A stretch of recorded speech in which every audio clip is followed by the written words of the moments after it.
Let me say a pleasant good evening to UNC candidate for Caroni Central, Dr. David Lee. Good evening, sir. Good evening, Mikee K. Let me first say happy Easter to you and your family, and also happy Easter to your viewers and listeners out there. Thank you. On a lovely Sunday afternoon. Thank you so much. Yes, it is a lovely Sunday afternoon, and I want to thank you for taking time out to link with us and to get the information out. So all the best to you and your entire campaign team. First of all, let me start off by asking, how are you feeling with just mere days to go? I'm feeling pretty good. I think we have 8 more days to go. My campaign team, just came out of my camp, and we were just putting in the finishing touches to our election day machinery and just doing some dry runs in respect to that. We have a couple more days this week where I will continue my walks throughout the constituency. I have great people of Caroni Central. I've met some great, fantastic constituents. And tomorrow we have a motorcade plan, as is Easter Monday, throughout the length and breadth of the constituency of Caroni Central. Give us an idea, I mean, your interaction with your future constituents that you'll be representing. What are some of the things that stands out the most as far as what are they asking for? What's the request? Firstly, let me say, since I started my engagement with the constituents of Caroni Central, it has all been pure love that I've been receiving from them. Given even the hardships that they might be facing, it's been pure love that I have received so far. There are 2 or 3 major items for the people of Caroni Central. Number one on their priority list throughout the length and breadth, not only certain areas, but the entire constituency of Caroni Central, Mikee, is water.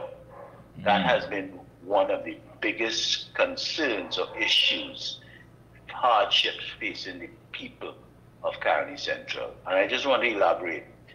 Caroni Central, from the north, I would say from Edinburgh 500, Carson Field, to the south, I would say Grand Couva, Presal area, and then you have the east in Flanagan, and then in the west in Mission Road on the highway. Those areas only get twice a month water. Every 15 to 16 days they get a supply of water, pipe-borne water, for approximately 6 to 7 hours. So twice a month, just think about it, twice a month, the people of Caroni Central gets water every 15 to 16 days. That is unbearable. That is, I don't even want to use a word on your program. But let me ask you, have you figured out what is the genesis of that? I mean, what's causing that? Right. So it so happened that a few days ago I met the past minister, Ganga Singh, who was at one point in time between 2010 to 2015, he started off the CEO of WASA, and then he went on to become the Minister of the Environment, which included WASA. And I was asking him, what was the reason? Because everybody is saying, when I walk that constituency, and I've done maybe about 70 to 75% of the constituency so far, and this coming week I'll complete the 25% remaining. They are saying between 2010 and 2015, they got a regular supply of water throughout Caroni Central. Since 2015 to present, they get twice a month. And Ganga Singh was telling me that, during his tenureship, the People's Partnership, they grew the production of water. They had a lot of projects taking place to assist areas getting water. And what you see happening, in my view and the people's view, between 2015 to now, is that the water is being diverted to other areas of Trinidad, who get a better supply, maybe 24/7, at the expense of constituents, the constituency of Caroni Central. So there is not a fair distribution of the water system in our country. That is why you see certain areas, I would be bold enough to say UNC constituencies, are suffering for water. When I was the MP for Pointe-a-Pierre, especially in the Claxton Bay Soledad area, it was the same issue with water. Caroni Central has the same issue for the last 10 years with twice a month with water. You have Cooper South having problems. When you check Faizabad, Oropush West, Oropush East, Naparima, when you check, those are the constituencies held by UNC membership. And the one has to be said, it has to be geographical discrimination taking place in the distribution of water. And that must stop, Mikee K, because it is untenable that people are paying their water rates, they're paying their bills, yet they only get a supply of water twice a month. And when it does come, you only get it for 6 or 7 hours, and you have to pull up all your tanks, wash your clothes within 6 or 7 hours. It is untenable, and that must stop by our water authority, which is WASA. It has to stop. Because why during election time, it is not happening right now, but there are certain parts of Trinidad that is getting water that never used to get because it's election time. It is untenable, and that discrimination must stop. It must stop. Yeah, I mean, one would think, I mean, listening to the program, I'm sure many people are thinking that there may have been some sort of challenge as far as getting an adequate water supply into the area. There may have been a challenge with machinery or perhaps something that need to be shipped from abroad. But when it narrows down to what we've been hearing for quite some time, this geographical discrimination based on the fact that they are not our people or whatever the case may be, really highlights the fact that there's not an understanding that when elected, you are to govern for all of us. That's right. Even the folks who didn't vote for you. Now taking that in consideration and witnessing for yourself firsthand, what are some of the changes that you, of course, coming in as the winning candidate, as the new MP for the area, what are some of the first things that you would start making happen to ensure that they do get an adequate water supply in the area? Well, Mikee, I'm hoping that the UNC and the coalition of interest would be in government on April 29th. And just being in government, you would see the political will, and there would be an equitable distribution of water throughout Trinidad and Tobago. And I promise the constituents of Caroni Central that if we go into government on April 29th, I am going to guarantee them that they will get a better supply of water than twice a month. And it will continue to rise after that. But it's unacceptable. Now, if God forbid to come, God to go to out of our thoughts and we go into opposition, I will be with the constituents of Caroni. I will be so vocal on this issue that I will not allow whoever is the Minister of Public Utilities, rest. And I want to guarantee the people of Caroni Central that I will be a thorn in his side of whoever, of the public utilities minister, whether it is a UNC coalition of government or otherwise. But it is untenable. But I want to guarantee that once we go into government, there would be a better supply of water for the people of Caroni Central. It is really untenable. It is heartbreaking. Yeah. It is heartbreaking. No, looking at it from the fact that they're not getting an adequate water supply, has there been a domino effect in other areas as far as farming, agriculture, and what have you? Well, even in the arena area, which is the highly dependent, is a farming area. And we're now during the dry season. I mean, they have to ration the kind of water supply that they have to for their crops. I mean, it is a domino effect. Yes, you are correct. It's a domino effect in the Caroni Central area, that is in the arena area. It is highly farming. Carson Field is another farming area, and it does play a part in the production of food because of the lack of water resources in that particular area. So again, it is hard on the people. And when you look at what this government, Stuart Young, is offering the people, that he will make a change, there will be no change under Stuart Young. It will be the same players, that they would be in place, and it would not change because they do not have the political will to govern our country or to make our lives any better. They don't have that political will. We didn't get it in 10 years. We won't get it in the next 5 years if Stuart Young is the Prime Minister. And I'm glad you raised that. I mean, again, interacting with people, there may be some who say, listen, this narrative about this new chapter, we're hearing about this new chapter, this new way of doing things and what have you. Have you heard from people who may be buying into this or simply rejecting it outright? Well, I have not heard throughout Caroni Central. All I've gotten is that they want a change in government, and that is their focus, to change this government through my interaction with the people of Caroni Central, even my interaction with people outside of Caroni Central. It is about a change of government, and they don't see anything. They're not buying into this new chapter logo or phrase that the PNM is using, because it's all pie in the sky. It's all lies. It's not any new chapter. I mean, that individual, Stuart Young, was handpicked and foisted on the people of Trinidad and Tobago by Rowley. So there's nothing going to change. Rowley is still the de facto Prime Minister calling the shots. Because, I mean, let's face it, Stuart Young does not have the political acumen, doesn't have the political experience. Stuart Young doesn't have the experience in governing anything. So it is not the right individual to put into to govern our country.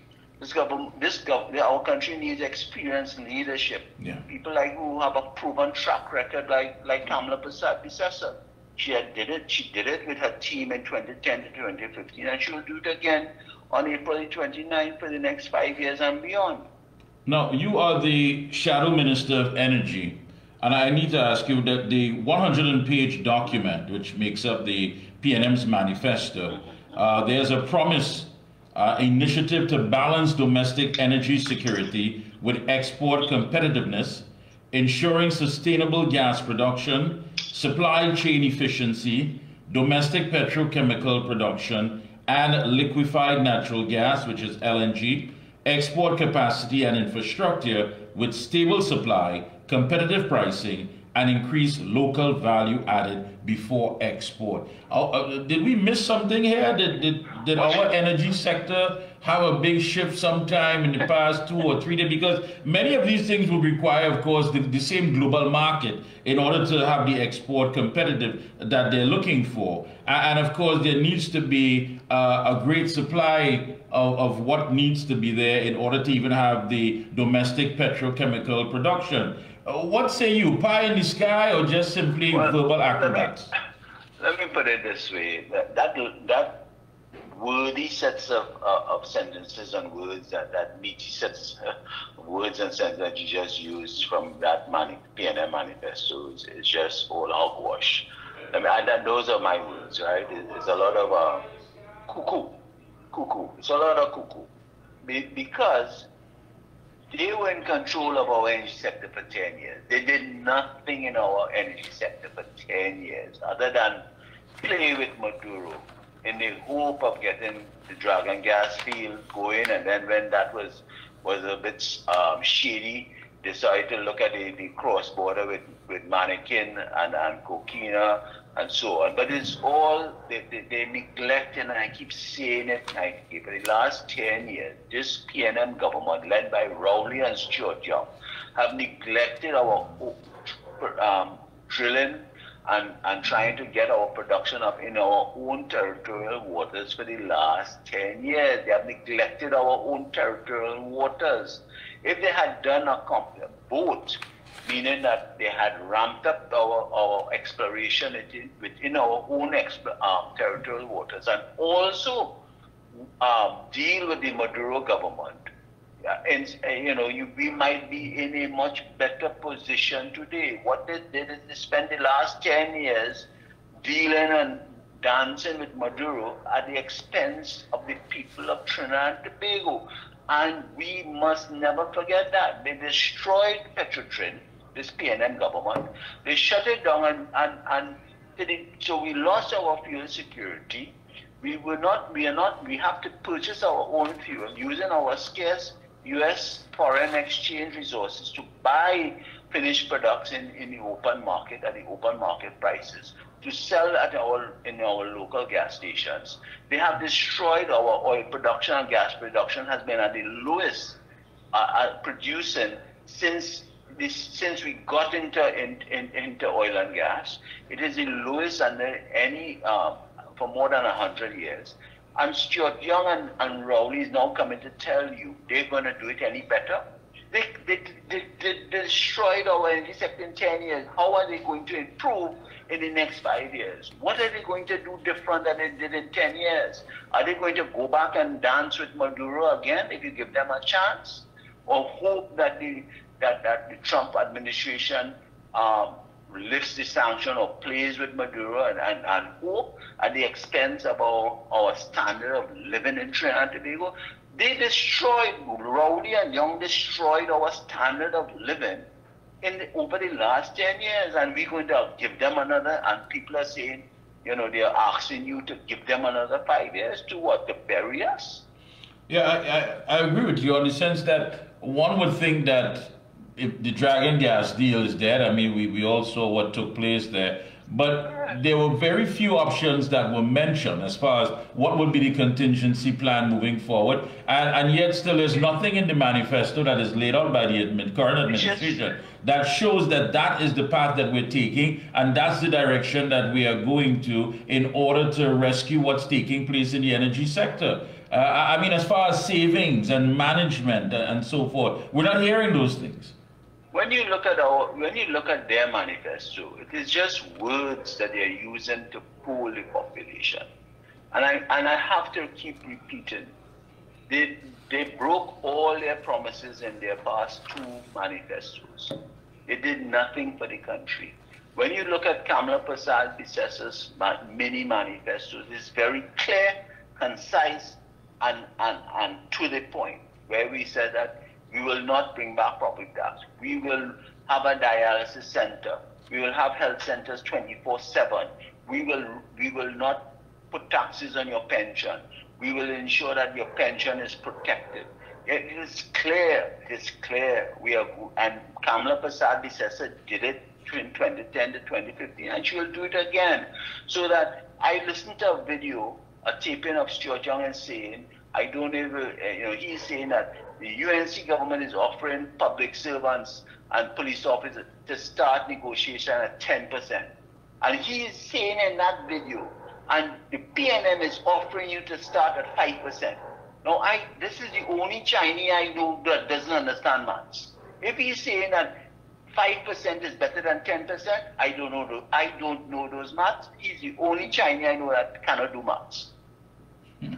What stands out as well is that, it makes you think about the upstream business here, because are we going to see the good old boys, people who are going to benefit because some people will recuse themselves from cabinet in the interest of others who will now be part of the industry, who basically have no proven track record, no experience whatsoever, but is being called in to deal with the upstream part of this business and taking full advantage of it?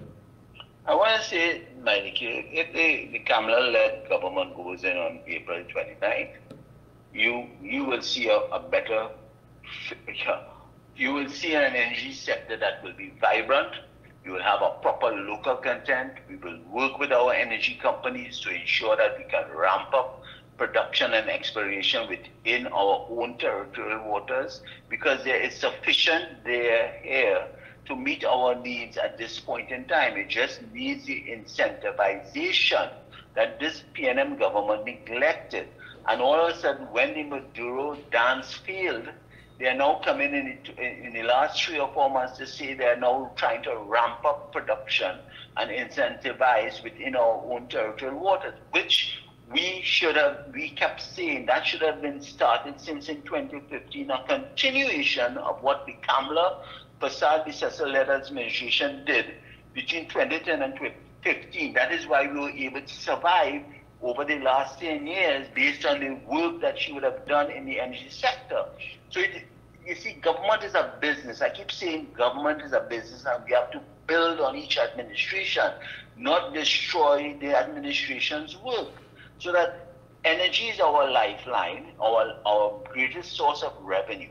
We have to, or any government has to continue the work, not at the detriment of what this government did of shutting down a refinery, sending home over 5,000 workers, then go in and deal and neglect our energy company and go and dance with Maduro and in that hotbed of what is Venezuela. I mean, it is unthinkable what this government did, and then this government was telling us, follow them, trust them. They know what is good for you. This is what Rowley and Stuart Young was saying. We know what is best for you. It has failed, and now they're coming to ask this country and you, the voters, for give me your vote for another 5 years. They have failed as a government, as an administration over the last 10 years. What else can they offer you that they did not do in the last 10 years? They did nothing. Our education sector is in shambles. Our health sector is in shambles. Our infrastructure as far as roads, the network is in shambles. Our economy is in shambles. Our foreign exchange, you can't get it. You know, you name it. Every sector. Our public utility sector, we cannot get water properly to a fair distribution. Every sector in our country has been destroyed by this PNM administration.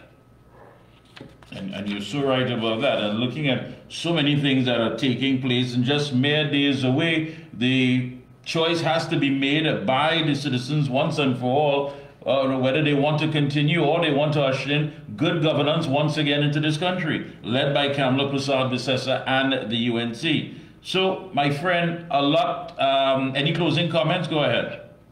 All I would like to say, Mikee K, I want to say to you, listeners, I have been so warmly welcomed in the constituency Caroni Central. Yesterday, I had a tremendous walk in Edinburgh 500, which is a stronghold for the PNM, and I was amazed. I did a 4-hour walk throughout Edinburgh 500, Mikee K, and I was amazed by the warm and the fantastic reception I received in Edinburgh 500. And if that is a sign, it augurs well for what will happen on April the 28th. And I am sure if it augurs well for the results of the night of April the 28th. Thank you so much. Best of luck to you and your entire team. And the last stretch, bring it home. That's all we can say. Thank you so much.